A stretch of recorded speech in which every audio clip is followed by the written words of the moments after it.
Meus pais querem que eu morra dando meu coração pro meu irmão, o filho dourado que transformou minha infância no inferno e já me levou pro hospital mais de uma vez, e até me doparam para tentar fazer a doação à força. Então eu fiz com que eles desejassem nunca terem feito isso.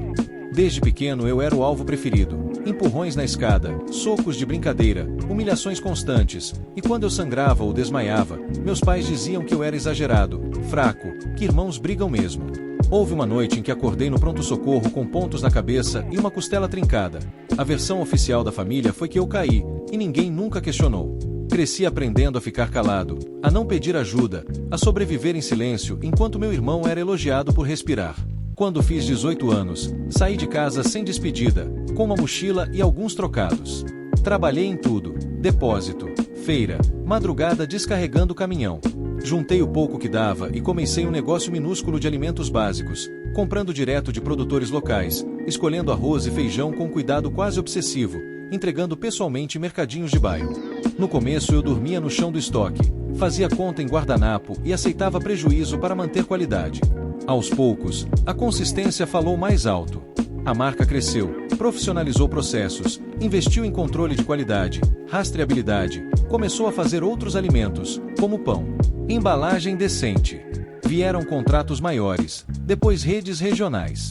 Anos depois, matérias em jornais, reportagens na TV, milhões de elogios nas redes, prêmios do setor, meu nome citado como exemplo de superação e a empresa reconhecida como uma das marcas com melhor qualidade do mercado. Minha vida e empresa só prosperavam. A cada dia minha empresa faturava um número diferente e maior. E eu me casei com alguém que gosta de mim pelo que eu sou e não pelo meu dinheiro. Enquanto isso, do outro lado, meu irmão afundava em escolhas ruins, dívidas e excessos. Todo dia era uma dívida nova, sempre por causa de jogo de aposta. Ele estava se afundando na merda cada vez mais. Até que veio o diagnóstico: insuficiência cardíaca avançada, lista de transplante. Então, como num roteiro cruel, descobriram que eu era compatível. Meus pais reapareceram depois de anos de silêncio, batendo a minha porta como se nada tivesse acontecido. Primeiro foi o choro ensaiado, depois a cobrança moral. Família acima de tudo, Deus vai cobrar, você sempre foi egoísta. Quando eu disse não, o tom mudou. Disseram que eu devia isso a eles, que eu sempre fui o problema, que minha vida valia menos do que a do filho deles. Relembraram a infância como se eu merecesse cada agressão. Eu mantive o não, fechei a porta, bloqueei contatos, segui trabalhando e tentando acreditar que aquilo tinha acabado. No dia seguinte, já de noite, ouvi uma batida forte na porta. Abri achando que era entrega. Eram eles. Não deu tempo de reagir. Senti uma picada no braço, uma seringa sendo pressionada enquanto minhas pernas falhavam e a visão escurecia. A última coisa que ouvi foi a voz fria deles dizendo: se você não vai por bem, então vai por mal. Eu fui dopado, mas algo deu errado para eles. O corpo ficou pesado, a cabeça girando, as pálpebras queimando de sono, porém eu não apaguei. Era como se tivessem usado o remédio errado ou a dose errada. Forcei os olhos a ficarem minimamente abertos e vi flashes. A porta do meu apartamento fechando, o cheiro do carro, o banco da frente sendo reclinado à força enquanto me encaixavam ali como um objeto. Eu não conseguia falar, mas conseguia ouvir. E ouvir foi o pior. Durante todo o trajeto, eles discutiram o plano com uma frieza que eu nunca vou esquecer. Nada de culpa, nada de hesitação. Já estava tudo organizado. Disseram que iam me levar ao hospital, alegando que eu tinha passado mal e estava inconsciente. Os médicos me colocariam num quarto, observação padrão. Eles me deixariam lá por 3 dias. Durante esses 3 dias, voltariam como pais preocupados e injetariam mais daquele remédio, doses maiores, até o meu corpo não aguentar. Se no 3º dia eu ainda estivesse vivo, falavam sem pudor, iam aplicar uma quantidade suficiente para ser letal. Um deles chegou a dizer que assim resolveria tudo de uma vez. Eu ouvi cada palavra, cada detalhe, preso dentro do meu próprio corpo. No hospital, o roteiro seguiu exatamente como planejado. Chegamos, eles fizeram o teatro, eu fui levado numa maca, monitorado, colocado num quarto. Fingiram preocupação, seguraram minha mão, chamaram enfermeira pelo nome. Quando ficaram a sós, senti a picada novamente, o líquido gelado entrando na veia, e o mundo afundando num torpor pesado. Mesmo assim, não apaguei de vez. Eu só precisava ganhar tempo. Então, quando eles saíram, eu tomei uma decisão: não gastar forças agora. Deitei, respirei fundo e dormi um pouco. só o suficiente para recuperar o mínimo de energia e clareza. Acordei de madrugada, por volta de 1 ou 2 da manhã. O quarto estava silencioso, só o bip distante dos aparelhos no corredor. Meu corpo ainda estava lento, mas minha mente estava desperta. Esperei. Esperei como quem já passou a vida inteira esperando. Quando ouvi passos e vi um médico passando pela porta, reuni tudo o que tinha e chamei sua atenção. Ele entrou confuso, olhando meus sinais. Eu falei devagar, mas firme. Disse que eu estava bem, que não tinha desmaiado, que meus pais tinham mentido. O rosto dele mudou. Pedi para trancar a porta e expliquei tudo, desde a infância até a seringa, o plano no carro, os 3 dias, a intenção de me matar. Ele ouviu em silêncio, fez perguntas objetivas, conferiu meu prontuário, chamou outro profissional, revisaram os medicamentos administrados. A confusão virou preocupação real. Em pouco tempo, decidiram me liberar daquela situação imediatamente e afastar qualquer contato não autorizado. Saí do hospital ainda de madrugada, com o corpo fraco, mas com a cabeça mais clara do que nunca. Enquanto caminhava para longe dali, uma certeza se formou: eu não ia mais só sobreviver. Eles tinham tentado me apagar do mundo. Agora, eu já sabia exatamente o que eles eram capazes de fazer. E, pela primeira vez, comecei a pensar com calma, estratégia e sangue frio em como transformar tudo aquilo em algo que eles jamais conseguiriam esconder. Eu voltei para casa ainda tremendo, mas com uma lucidez fria que eu nunca tinha sentido antes. Tranquei a porta, sentei no chão e comecei a pesquisar tudo o que tinha acontecido comigo, linha por linha, sem emoção, só fatos. Quanto mais eu lia, mais claro ficava. O que eles fizeram não era conflito familiar, não era mal-entendido. Era crime. Sequestro, tentativa de homicídio, falsidade ideológica, administração forçada de substâncias, abuso continuado. Tudo ali, preto no branco. No dia seguinte, comecei a procurar advogados. Liguei, mandei e-mails, expliquei por alto a situação. Muitos recusaram. Alguns disseram que era caso delicado demais. Outros sugeriram acordo familiar, terapia, reconciliação. Um chegou a dizer que eu devia pensar melhor antes de destruir meus próprios pais. Continuei tentando, já cansado, até que um aceitou ouvir tudo. Não me interrompeu, não fez cara de pena, não tentou me convencer de nada. Quando terminei, ele só disse: "Isso aqui é um caso sério. E dá para ganhar." A partir dali, tudo virou método. Começamos a montar o caso peça por peça. Levantamos mensagens antigas, áudios, tentativas de contato, ameaças veladas. Pegamos imagens de câmeras de segurança do prédio mostrando ele chegando, saindo comigo desacordado, horários exatos. Solicitei prontuários médicos, registros de entrada no hospital, medicamentos administrados. Havia testemunhas, porteiro, vizinhos, funcionários. Quanto mais a gente cavava, mais provas apareciam.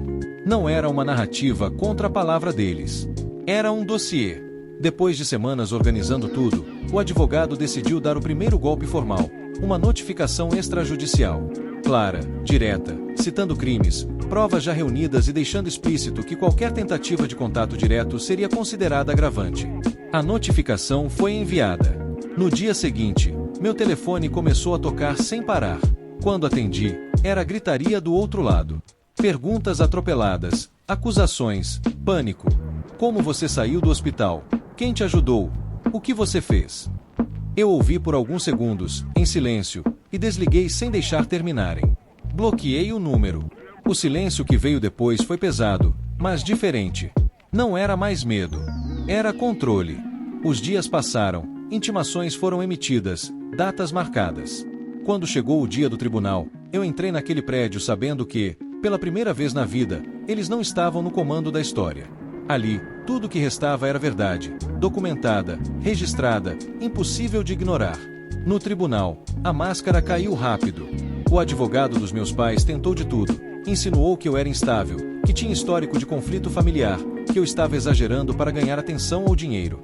Tentou pintar minha história como ressentimento antigo contra o irmão bem-sucedido, mesmo com o prontuário médico, os horários, as imagens e os registros dizendo o contrário. Cada tentativa de jogo sujo batia no muro.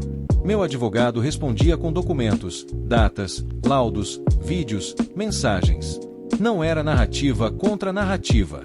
Eram fatos contra desespero. Quando veio a primeira pausa, achei que ia respirar um pouco, mas foi aí que tentaram outra abordagem. O advogado deles me chamou de lado, com aquele tom falso de cordialidade, e fez a proposta: 50 mil para eu retirar as acusações e assinar um termo de confidencialidade. Disse que seria melhor para todos, que evitaria exposição, que eu poderia seguir minha vida em paz. Olhei para ele e senti algo estranho. Não raiva, não medo, só clareza. Disse não. Sem negociação, sem contraproposta. Voltei para a sala como se nada tivesse acontecido. Os dias seguintes foram pesados. O tribunal durou mais do que eu imaginava. Testemunhas foram ouvidas, especialistas explicaram os efeitos do medicamento, médicos confirmaram inconsistências no relato dos meus pais, o porteiro reconheceu horários, as câmeras foram exibidas em tela grande. Cada dia que passava, o discurso deles ficava mais confuso, mais contraditório. Em um momento, alegavam preocupação, em outro, diziam não lembrar de nada. O juiz interrompeu mais de uma vez por inconsistências gritantes. No último dia, o clima era diferente.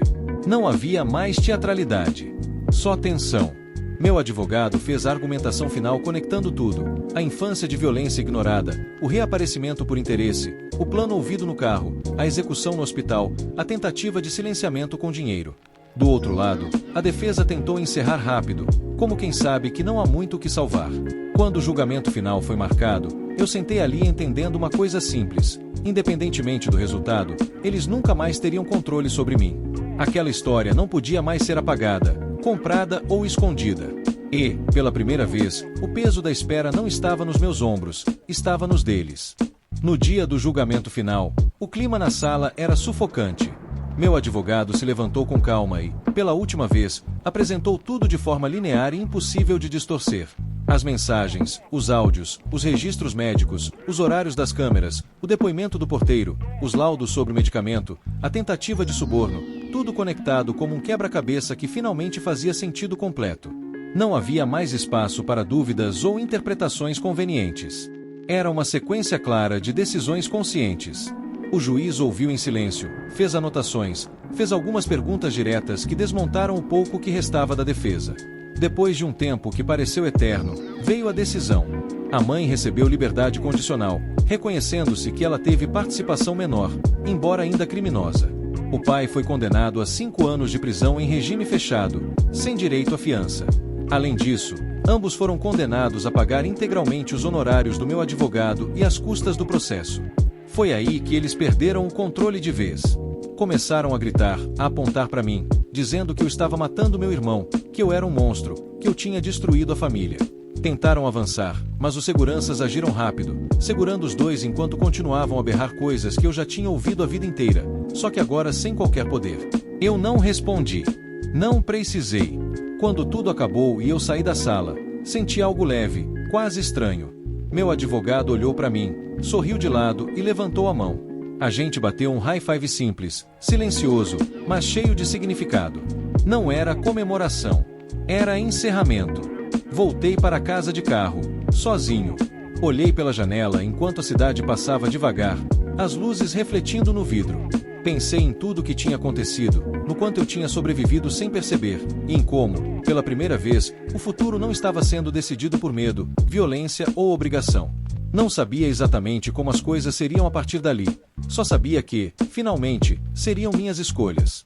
Quando cheguei em casa, sentei com minha esposa e contei tudo, do começo ao fim. Quando terminei, ela me abraçou forte e disse que a gente tinha conseguido. Choramos, rimos de nervoso e decidimos sair para jantar fora, só para marcar aquele dia como um ponto final de verdade. Pela primeira vez em muito tempo, a comida teve gosto de alívio. Alguns dias depois, o celular começou a vibrar sem parar.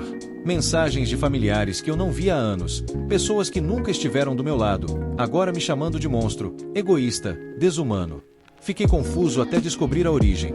Minha mãe tinha feito um post no Instagram dizendo que eu era um egocêntrico babaca, que me recusava a doar um órgão para salvar meu irmão, que eu estava deixando a família sofrer. Ela não mencionou qual órgão era, nem o que tinha acontecido antes. A narrativa foi o suficiente. A maioria acreditou. Dessa vez, eu não fiquei em silêncio. Fiz um boletim de ocorrência e escrevi um único comentário público naquele post. Um só. Com fotos, registros, mensagens, laudos, imagens de câmera, decisões judiciais. Tudo. Sem xingar, sem emoção, só fatos. O efeito foi imediato. O silêncio virou pedidos de desculpa. As acusações viraram vergonha. Pessoas apagaram comentários. Outras vieram no privado admitir que tinham julgado sem saber. Pouco depois, minha mãe foi presa por violar a fiança e a ordem judicial de não contato e difamação. Meses se passaram. Eu e minha esposa tomamos uma decisão que já amadurecia fazia tempo: ir embora. Avisamos a família que estávamos nos mudando para a Alemanha. As respostas foram diferentes dessa vez. Mensagens de carinho, apoio, desejos sinceros de felicidade. No voo, olhando as nuvens pela janela, fiquei pensando em como, poucos meses antes, minha vida estava completamente de cabeça para baixo. E agora, tudo estava em paz. Já se passaram 6 anos desde tudo aquilo. Hoje eu tenho uma família de verdade, minha esposa e 2 filhos. Uma casa tranquila, risadas, rotina, futuro. Mais cedo, recebi uma mensagem dos meus pais pedindo desculpa. Li uma vez. Não senti raiva. Não senti nada. Apaguei a mensagem e bloqueei o número. E essa é a parte que eu queria deixar para quem está lendo. Pessoas tóxicas não mudam porque você sofre mais, se sacrifica mais ou tenta ser melhor para elas. Elas só mudam quando perdem o controle. E, às vezes, nem assim. Cortar não é crueldade, é sobrevivência. Escolher a própria vida não é egoísmo. É o primeiro passo para finalmente viver.